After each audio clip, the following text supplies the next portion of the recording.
আমার এলাকার আমার দুটো উপজেলা এবং বিজয়নগর উপজেলার দুটো ইউনিয়ন যেই মানুষ আছে, যে ভোটাররা আছে, তাদের যে স্বতঃস্ফূর্ত সাড়া আমি দেখছি, আমার আল্লাহর দরবারে শুকরিয়া জানানোর কোনো ভাষা নাই।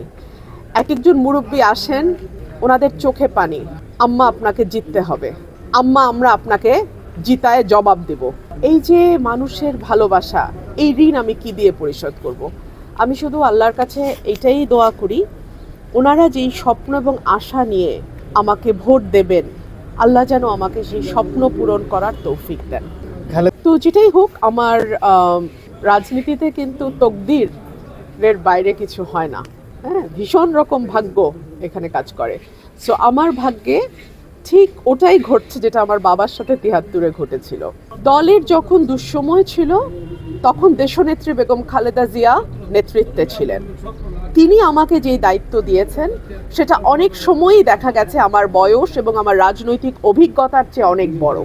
সেই দায়িত্ব আমি অক্ষরে অক্ষরে পালন করার সর্বোচ্চ চেষ্টা করেছি, যেটার একটা রূপ আপনারা দেখেছেন যখন ২০১৮ সালের সংসদে ১৯ সাল থেকে আমি জয়েন করি এবং সেখানে আমার ভূমিকা কী ছিল। দল যখন ২২ সালের ডিসেম্বরে আমাকে পদত্যাগ করতে বলে, আমি এক মুহূর্ত চিন্তা করি নাই। যখন বলেছে, যেদিন বলেছে, তখনই আমি সেই মুহূর্তে পদত্যাগ করেছি। এরপরে দল যদি মনে করে নতুন নেতৃত্ব, তাকে আমি স্বাগত জানাই, যে আমার service is no longer required, that's okay, fine, আমি আবার রাজনীতি চালিয়ে যাব। সবাইকে আমি প্রতিপক্ষ মনে করি না, প্রত্যেকেই প্রতিদ্বন্দ্বী। আমরা একটা সুস্থ প্রতিদ্বন্দ্বিতার মধ্যে দিয়ে একটা সুস্থ রাজনৈতিক ধারা আনতে চাই।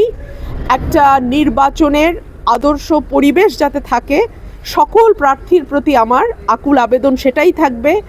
আমরা এক একজন এক এক দলকে রিপ্রেজেন্ট করতে পারি, কেউ স্বতন্ত্র হিসেবে আসতে পারি, কিন্তু প্রত্যেকে যেন নির্বাচনী আচরণবিধি আমরা পালন করি, সেই অনুরোধটা আমার নিজের প্রতিও থাকবে, সকলের প্রতিও থাকবে।